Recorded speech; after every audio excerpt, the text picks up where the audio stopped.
Hello friends, दोस्तों मैं doctor Amandeep treatment explain channel में आपका स्वागत करता हूं। दोस्तों हर बार की तरह हम एक और नई बीमारी के बारे में डिस्कस करने जा रहे हैं। तो आज जो बीमारी मैं आपको समझाने जा रहा हूं वो है निमोनिया। निमोनिया फेफड़ों की वो बीमारी जिसमें हमारे फेफड़ों में पानी भरने की शिकायत या फिर इन्फ्लामेशन की शिकायत हो सकती है।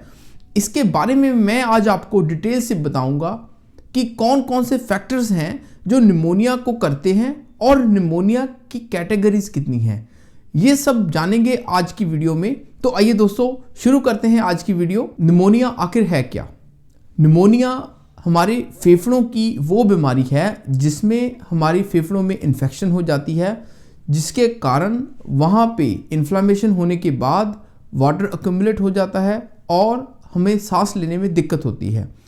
तो अब ये इन्फ्लामेशन कैसे होती है और वहाँ पे इन्फेक्शन कैसे होती है, इसकी स्टार्टिंग में हम जाते हैं। तो हर बार की तरह मैं आपको पहले नॉर्मल फिजियोलॉजी समझाना चाहता हूँ। जब भी हम सांस लेते हैं तो हमारे मुंह और नाक के रास्ते एयर के साथ साथ कुछ माइक्रोब्स भी अंदर चले जाते हैं, बैक्टीरिया अंदर चले जाते हैं जो हवा में फैले हुए होते हैं हर जगह पे। आजकल जैसे कोरोना की बीमारी फैली हुई, वैसे ही कोरोना से पहले, कोविड इन्फेक्शन से पहले और बहुत सी इन्फेक्शंस थी जो हवा में पहले से ही मौजूद होती थी। जब हम सांस लेते हैं, जब किसी कंटेमिनेटेड प्लेस में विज़िट करते हैं, ज़्यादा भीड़ भाड़ वाले एरिया में विज़िट करते हैं, तो वहाँ पे हमें जब कोई डस्ट पार्टिकल या डस्ट पार्टिकल के साथ हम जब माइक्रोब्स, कोई बैक्टीरिया को अपने सांसों के साथ अंदर ले लेते हैं, तो ये बैक्टीरिया जाकर हमारे फेफड़ों में घर बना लेते हैं, वहाँ पे इन्फेक्शन कर सकते हैं। भगवान ने हमें एक प्रोटेक्टिव मैकेनिज्म दिया हुआ है कि जब भी ये माइक्रोब्स अंदर जाएं तो हमारा शरीर खुद ब खुद इसको बाहर निकाल दे। वो कौन से मैकेनिज्म हो सकते हैं?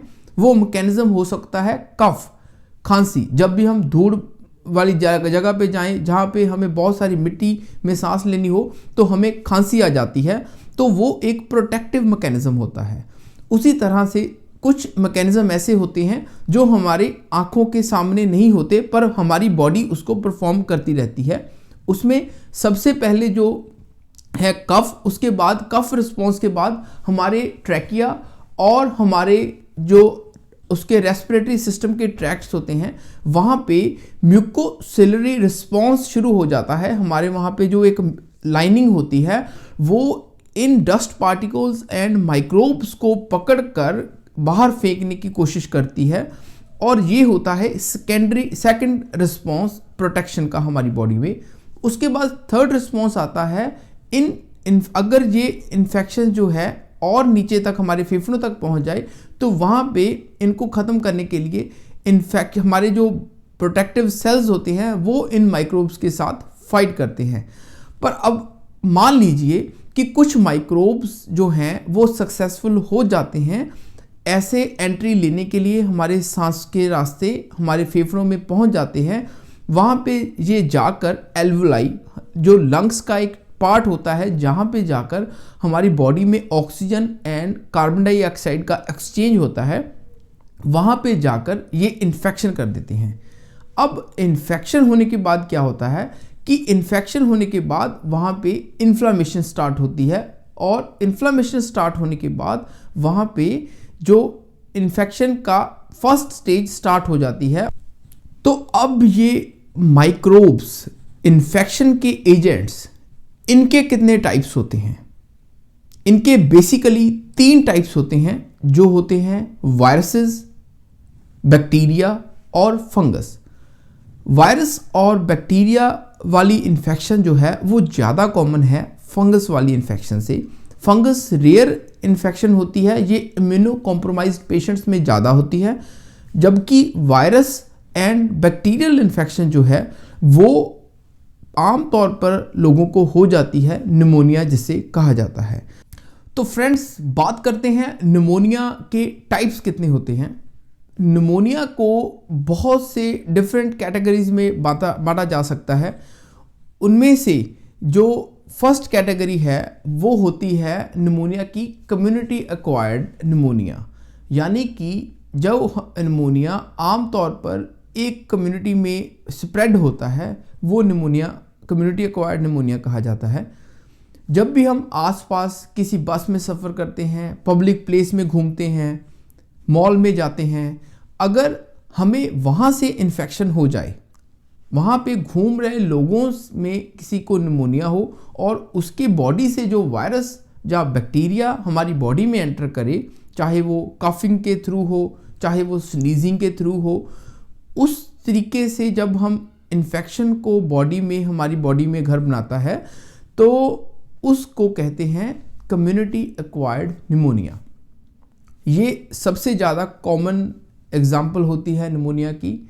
सेकंड जो निमोनिया का टाइप होता है उसको कहते हैं हॉस्पिटल एक्वायर्ड निमोनिया। जब भी किसी पेशेंट को इलाज के लिए हॉस्पिटल में एडमिट किया जाता है तो उसको अगर उस टाइम पेशेंट की इम्यूनिटी जो है वो नॉर्मली कम होती है, वो रोग के किसी बीमारी के साथ लड़ने में उतना काबिल नहीं होता। ऐसे टाइम में उसकी बॉडी पे बैक्टीरियाज अटैक करते हैं और उसकी बॉडी में इन्फेक्शन करने की कोशिश करते हैं और इसी कारण उसको हॉस्पिटल एक्वायर्ड निमोनिया हो जाता है। कम्युनिटी एक्वायर्ड निमोनिया से हॉस्पिटल एक्वायर्ड निमोनिया जो है वो ज़्यादा खतरनाक होता है। इसका एक सबसे बड़ा रीज़न ये है कि एक तो वो पेशेंट जो है जिसको इन्फेक्शन हो रही है वो इम्यूनो कॉम्प्रोमाइज हो सकता है और दूसरा सबसे बड़ा ये कारण है कि वो इन्फेक्शन जो उसकी बॉडी में एंटर कर रही है वो किसी मेडिसिन के रेजिस्टेंस भी हो सकती है, यानी कि वो ज़्यादा डेडली हो सकती है। इसीलिए हॉस्पिटल एक्वायर्ड निमोनिया को ज़्यादा डेंजरस माना गया है। अगर आप हमारे चैनल पे नए हैं तो प्लीज़ हमारे चैनल को सब्सक्राइब जरूर कर दीजिए और साथ ही साथ अगर ये वीडियो आपको अच्छी लगे तो प्लीज़ इसको अपने दोस्तों और फैमिली मेम्बर्स के साथ शेयर भी जरूर कीजिए। तीसरा जो टाइप है वो उन पेशेंट्स में पाया जाता है जो वेंटिलेटर पर होते हैं। इसका नाम होता है वेंटिलेटर एसोसिएटेड निमोनिया। इन पेशेंट्स में वेंटिलेटर के पेशेंट्स जो पेशेंट्स होते हैं उनके जो ट्यूब उनके रास्ते में डाली जाती है, सांस के रास्ते में, तो उसमें जो बैक्टीरियाज हैं वो ग्रोथ करते हैं और उनको इजीली एक्सेस मिल जाता है जो लंग्स में एंटर कर सकते हैं। इसीलिए जो पेशेंट्स जो हॉस्पिटलाइज होते हैं और वेंटिलेटर पर होते हैं उनको निमोनिया होने के चांसेस बहुत ज़्यादा होते हैं। दोस्तों जो चौथा टाइप होता है वो होता है एस्पिरेशन निमोनिया। जब भी हम कुछ खाना खाते हैं या फिर गलती से या सडनली एक्सीडेंटली कोई भी फूड पार्टिकल या फिर कोई ऐसी चीज़ जो हमारे फूड ट्रैक्ट में जानी चाहिए थी वो हमारे सांस के रास्ते ट्रैकिया में चली जाती है, हमारे फेफड़ों में चली जाती है, तो उसके कारण जो होने वाला निमोनिया होता है उसको हम एस्पिरेशन निमोनिया कहते हैं। अगर लोकेशन के हिसाब से, अगर इन्फेक्शन की लोकेशन के हिसाब से निमोनिया को कैटेगराइज करना हो तो उसको 3 कैटेगरीज में डिवाइड किया जाता है। फर्स्ट है ब्रोंको निमोनिया, सेकंड है एटिपिकल निमोनिया और थर्ड है लोबर निमोनिया। ब्रोंको निमोनिया में ब्रोंकस लेवल तक ही इन्फेक्शन होती है। लोबर में पूरा का पूरा लंग्स का एक लोब जो है वो इसकी चपेट में आता है, इसीलिए इसको लोबर निमोनिया कहता है। इन सब जो निमोनियाज हैं उसको चेस्ट एक्सरे में फाइंड आउट किया जा सकता है और उसके बाद ही डिसाइड किया जाता है कि ये निमोनिया की कौन सी टाइप है। अब बात करते हैं निमोनिया के सिम्टम्स के बारे में। हम कौन से लक्षणों से पहचान सकते हैं कि निमोनिया किसी पेशेंट में स्टार्ट हो चुका है। तो यहाँ पे भी 2 टाइप के सिम्टम्स पेशेंट में आते हैं। फर्स्ट तो है कि वो सिम्टम्स जो उसके रेस्पिरेशन के साथ एसोसिएटेड होते हैं उसके सिम्टम्स, और दूसरा है सिस्टेमिक सिम्टम्स, यानी कि उसके शरीर में बॉडी के और पार्ट्स में कौन से सिम्टम्स आते हैं। तो चेस्ट में जो सबसे पहले सिम्टम आता है वो होता है डिस्निया यानी कि सांस का फूलना। पेशेंट को कुछ भी काम करते हुए चलते हुए सांस फूलने की प्रॉब्लम होती है क्योंकि उसके जो लंग्स के जो प्रॉपर जो फंक्शनिंग है वो नहीं हो रही होती, इसीलिए उसको ज़्यादा एफर्ट्स करने पड़ते हैं, इसीलिए उसकी सांस फूलने लगती है। दूसरा जो सिम्टम होता है वो होता है कफ, खांसी का आना। बार बार पेशेंट को अगर खांसी आ रही है तो ये निमोनिया का लक्षण हो सकता है। तीसरा जो सबसे बड़ा लक्षण होता है वो होता है चेस्ट पेन। वो साइट ऑफ इन्फेक्शन के हिसाब से होती है।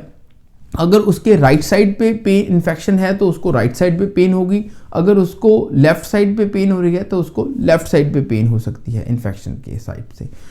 अब देखते हैं कि सिस्टेमिक जो सिम्टम्स होते हैं वो क्या होता है। पेशेंट को हाई ग्रेड फीवर हो सकता है, पेशेंट थका हुआ महसूस कर सकता है, पेशेंट की बॉडी एक्स हो सकती हैं और खुद को वो बीमार सा समझता है और अपने सारे जो फुल पोटेंशियल से काम करने होते हैं वो नहीं कर पाता।